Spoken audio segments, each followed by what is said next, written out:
So this I get from Sam's Club, and I really like it. It is a kale pasta salad. It's a fresh kale in there. It's really tasty.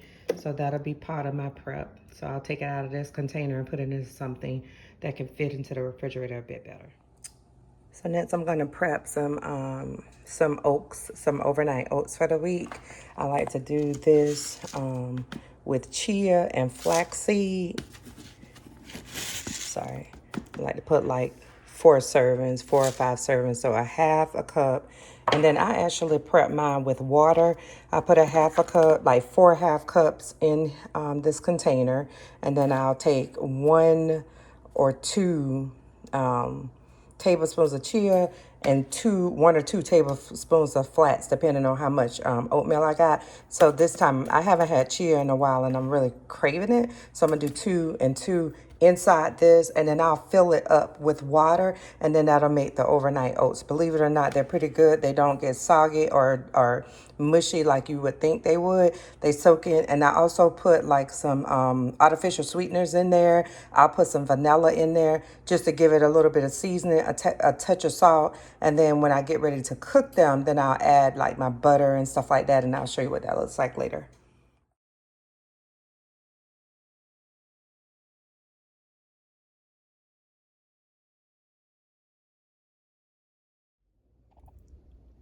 So here you have the smoked neck bones inside the Instapot. I'm going to put them on a soup broth setting for about 25 minutes in about 2 cups of water. I'll say about halfway. You don't want to cover them with water. You want to make it about halfway. You want to take them out of the water because you're going to use that water as seasoning for your greens.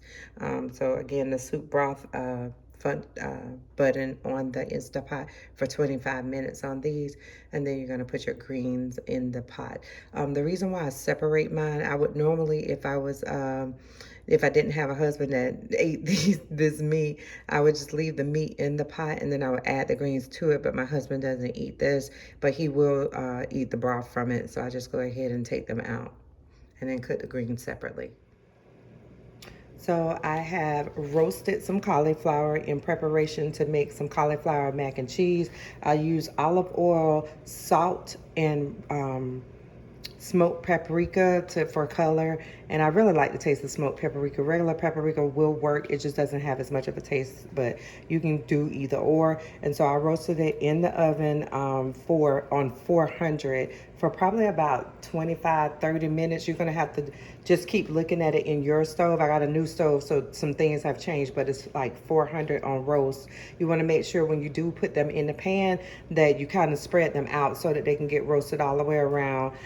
I do use the parchment paper. I used to use like aluminum, but I'm trying to get away from that, so I'm using this parchment paper so they don't darken as much, but it's fine.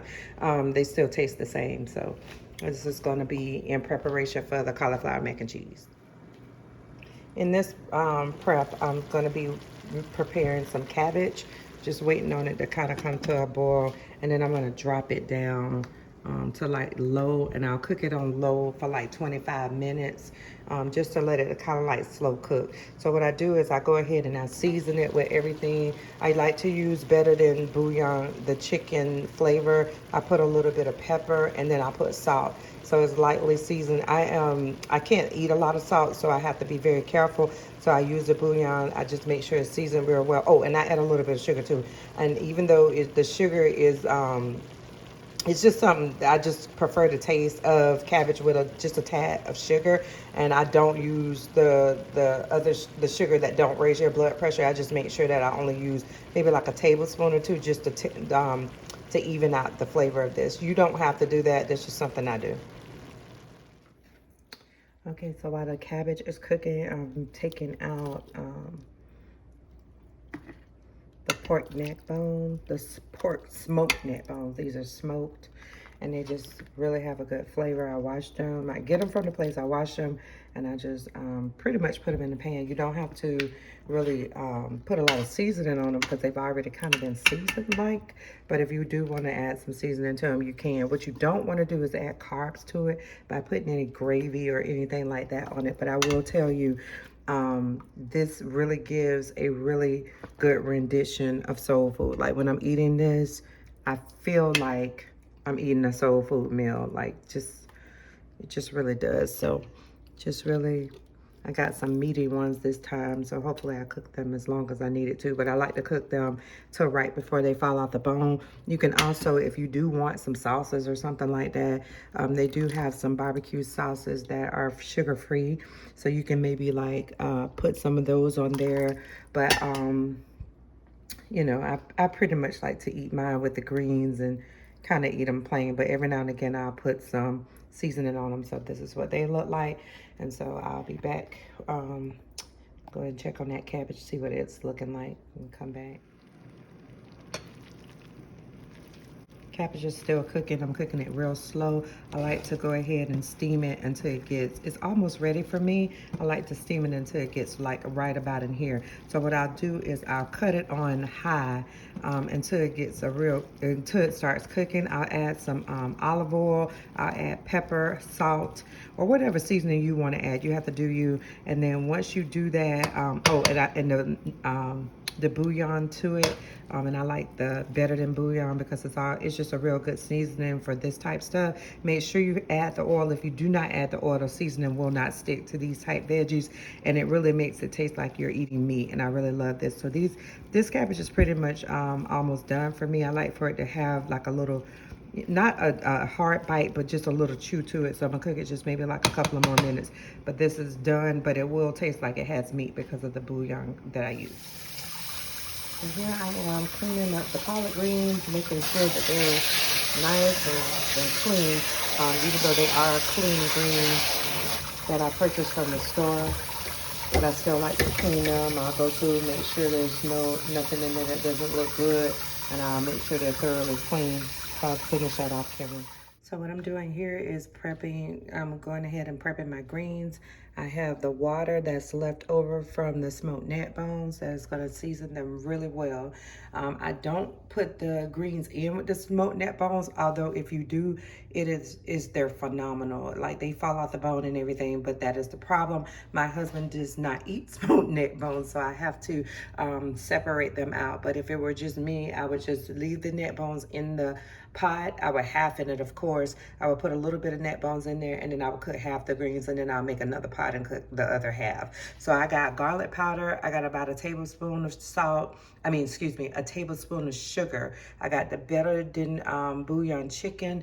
I have a little bit of crushed red pepper, olive oil, and smoked paprika. I have my greens here that I've cleaned. These I have. These I haven't. These I have. And then what I'll do is I like to make them like almost like a lasagna with the ingredients. I'll take like a couple of handfuls, filling in the bottom, heaping handfuls, not small handfuls, because you got to get it all in there. And then I will take, I'm not showing it, but I have some salt that I'll add to it too. But I put the olive oil on there like that. And you have to, listen, you have to have olive oil or some type of oil binder. I'll put some smoked paprika on them. I will put the garlic powder on them. And I'm using garlic powder because I don't have like a green seasoning right now. And then I'll put like, and hold on, I gotta get my spoon cleaned off. I'm gonna make sure I don't put that in my better than bouillon in there. I put like a little bit like that because it can be extremely salty. And then I'll put a little bit of sugar on there. And then I'll put the crushed red pepper flakes like that. And this this isn't vegan, obviously, because I cooked it with the smoked neck bone, but it's a really good as far as my household, it works. My husband will eat the greens like this. He's not vegan or anything, but he's pescatarian. But I can't get him to eat them like this. If he didn't eat them like this, I could like just cook them separately and do the same thing and just not use any meat. But for real, if you use that smoked neck bone and then taking those out, the flavor is just much better. And then what I'll do is I'll layer this on like lasagna, so I'll come back.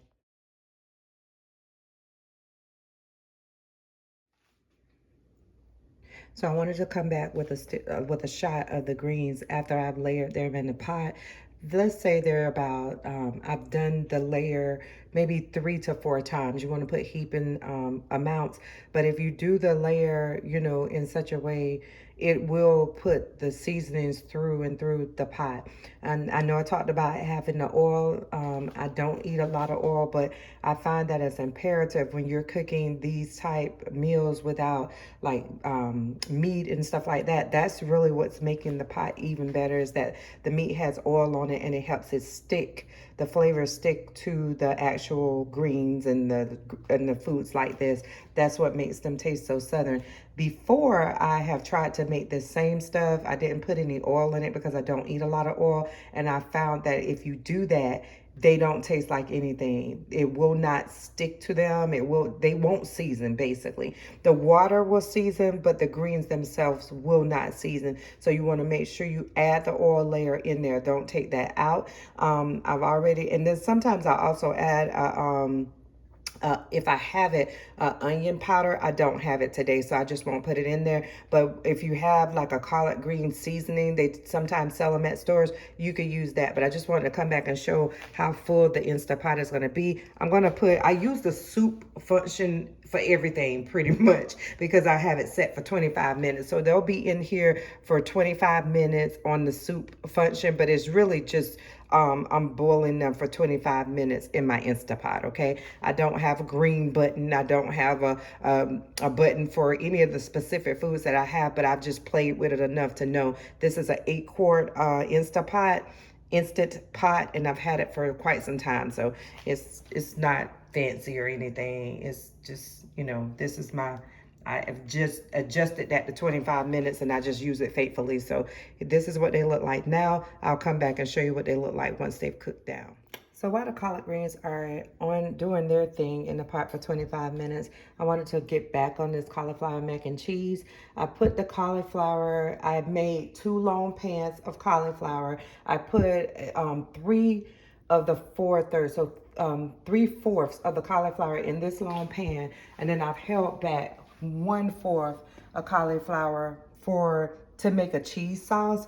I really like a creamy macaroni and cheese. So I got this cheese block. I've frozen this cheese block, so that's why it's chopping up like this and looking all weird. But it doesn't chop like this. I just don't need 2 pounds of cheese, and the way it's chopping up is like glass because it was in the freezer. But I'll take this cheese block. I will take the cauliflower that I have left over, and I will put it in the blender. All right. Then I will add to it this cheese, some of it, half of it or whatever. And I'll also add some almond breeze because I can't have heavy cream as much. But this does make a creamy of enough sauce to make me satisfied that I'm eating like a creamy macaroni and cheese. I just really like the taste of it. So I'm going to go ahead and do this off camera because I'm just making a mess. I have this shade blend from Sam's. I have this big block of cheese that I'll just put the rest of that back in the freezer. And then I'm going to put this in the blender. And then I'll come back when I start to blend.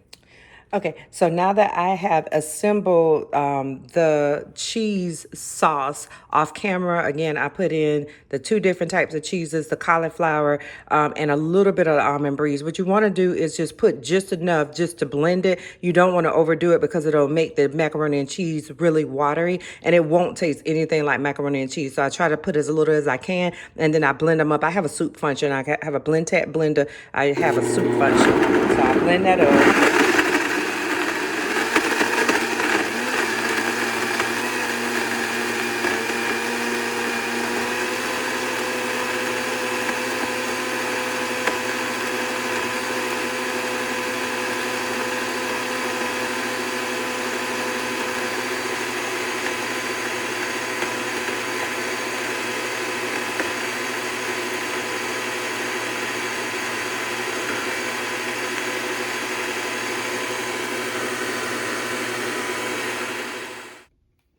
Okay, so while that cauliflower was blending with the other ingredients to make my cheese sauce, I've gone ahead and added the remainder of the cheese, the cheddar cheese, because my husband likes sharp cheddar, to the to the cauliflower. And then I also have added some of the Asiago blend that I love. You can add any cheese you want. This is the sauce consistency that it is. You can use a blender. You can probably get the same results. I just happen to have a blender with a function for blending soup, but I blended it on just regular, like the blend function before, just like on just anything, just to get it blended together. You want it to be nice, thick, and creamy, just like this. I want it to sit on top so that when I smooth it out, it'll be really, really give me the taste of cheese. So that's how you make the cheese sauce. You want to just get that cauliflower, get it blend it together, get it thick, and it makes kind of like a cheese sauce that gives you that homemade taste. I'll also add some black pepper to it and maybe some smoked pepper, a little bit of smoked paprika on top. I'll come back once I've done that. Okay, so I've assembled my cauliflower mac and cheese. I just added the cheese sauce to the cauliflower, and of course I wiped it down a little bit around the edges. But if you're gonna do like a gentle toss in the pan that you already have, you don't want to add another bowl to it. Do a gentle toss in the pan that you already have, careful not to break them up too much.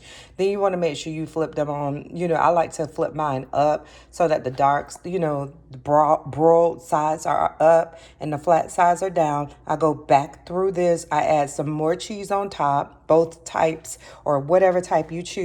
I add smoked paprika and black pepper because I just like the way they taste on mac and cheese. And then if you need to add salt, just however you like to season your macaroni and cheese. This video is really not about how to make macaroni and cheese or the specific ingredients. It's more so to show you the steps that I use to make the cauliflower mac and cheese, because I know that when you're using a different item like cauliflower, you need to know. So what I'm going to do is I'm going to put this into the oven on high broil for like 2 to 3 minutes. You're not baking this, okay? You're just broiling this because at the end of the day, you're just really trying to melt that cheese down on top. I also added some pats of butter because I just like the way butter glistens on there. But I do know that when you're making macaroni and cheese, after a day or two and you try to come back to it, that butter separates, and I don't like that taste. So what I do is I just make sure I just put a little bit of butter on there. It just tastes really good. It gives it a little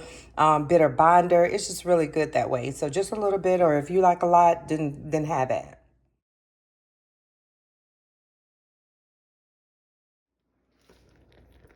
So while I'm waiting on that cauliflower mac and cheese, I'm checking on the greens, and they've been in there for 25 minutes and they are ready.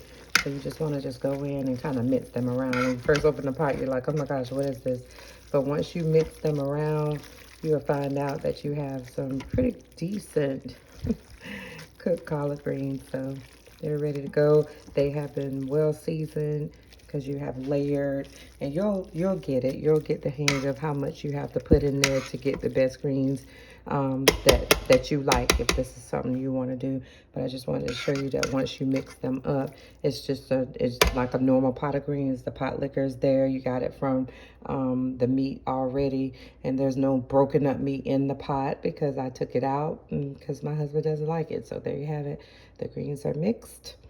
And I'll come back to show you what the cauliflower mac and cheese looks like. So the cauliflower mac and cheese is done. It's out of the oven. I added, it didn't have quite enough butter, so it's a little bit more butter that I added to melt to it to kind of give it that, that look that you like when you're looking at a nice baked macaroni and cheese. But all in all, it looks pretty good. You don't have to leave it in there very long. You'll broil it for maybe about 5 minutes, however long it takes for your oven to actually melt the cheese and get it to the consistency that you like. The cheese sauce has been mixed in and it's already been seasoned, but if you want to add anything to it, I would say add it to your plate.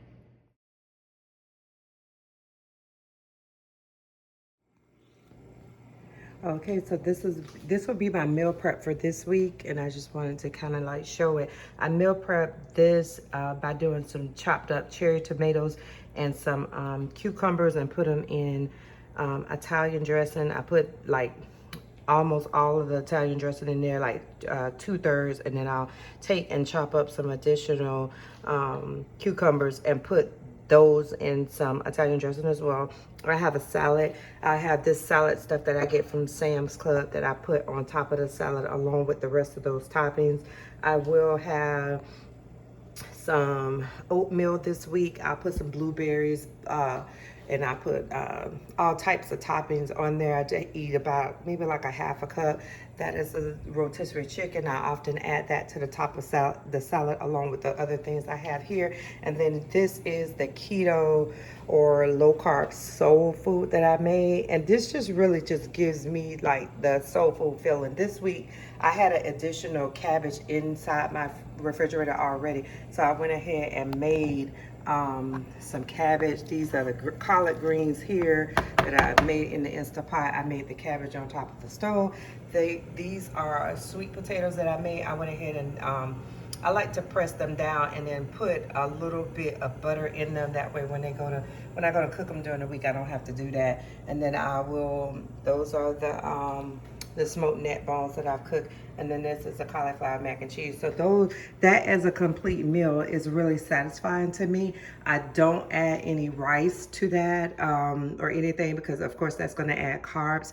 But I do find this meal to be extremely satisfying. So one day I might eat the greens and the rest of this meal, and then the next day I might eat the cabbage with the rest of this meal, or I just might decide, you know what, I'm just gonna eat the greens and the cabbage, or I might say, you know what, I'll eat the cauliflower mac and cheese and the cabbage. But you want to have some variety. Then sometimes I might come over and take this rotisserie chicken. I'll throw that rotisserie chicken inside of the crock pot, put some veggies like onion, and I might put some garlic and maybe some carrots or something like that inside that. And then when I do that, I'll slow cook it overnight for like 24 hours. Already ready, but you slow cook it overnight for like 24 hours. And then you have an additional meal so that you're kind of keeping your taste buds, kind of interested in what you're doing. You don't want to eat the same as that thing every day. So that's why when I meal prep, I often meal prep pretty much what you see here.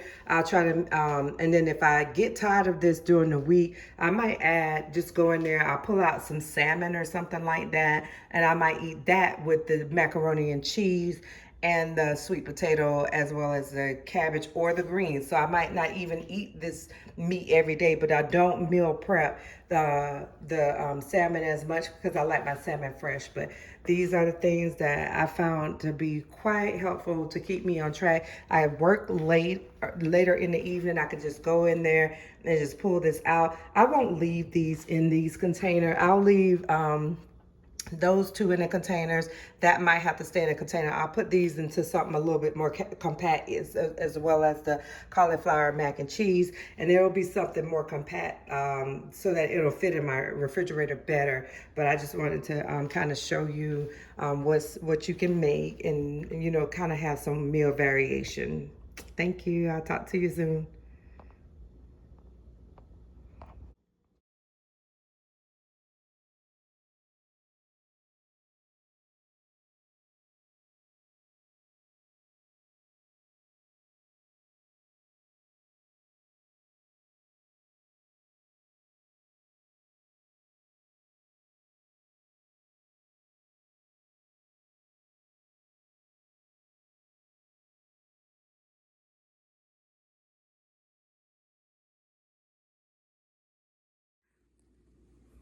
So I forgot to mention when I am packing my food, this is all the food packed up. I really like this particular container. It just makes it a little bit more compact in my space in my refrigerator. I don't like to have any pots and pans and everything in a way. So I like to compact them down to these containers.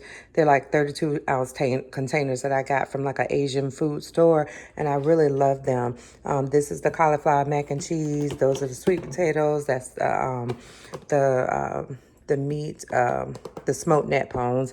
And then this is how I like it, so that when I put it in my refrigerator, it's really compact. I can go in there and I can grab it. I always halven it just to make it easier for me with portion control. And plus, I don't like to compress my stuff down. I like my greens and my cabbage to be kind of fluffy and fluffed out, not just pressed down. I don't want it to taste like it's collard greens in a can or anything like that. And This just makes it easier for space wise. And it also makes it easier for if I want to make a decision on something else. So if I want to say, mix it up and just say, okay, I'm going to have like just the greens and the cabbage today, or I'm going to take the greens and I'm going to take some macaroni and cheese and I'm going to take some sweet potato today, and tomorrow I change that up. I can do that. They're not already packaged, and plus you can warm them up at the different rates that they need to make them appetizing to you, because of course you're going to have to warm a sweet potato longer than you might have to warm the greens per se. So that's how I like to do it. And then it makes it easier for if you have a picky family member that can't eat something, they don't have to have it, and you don't have to, package the meals in a way that is boring to you. So this give you a mix and match variety.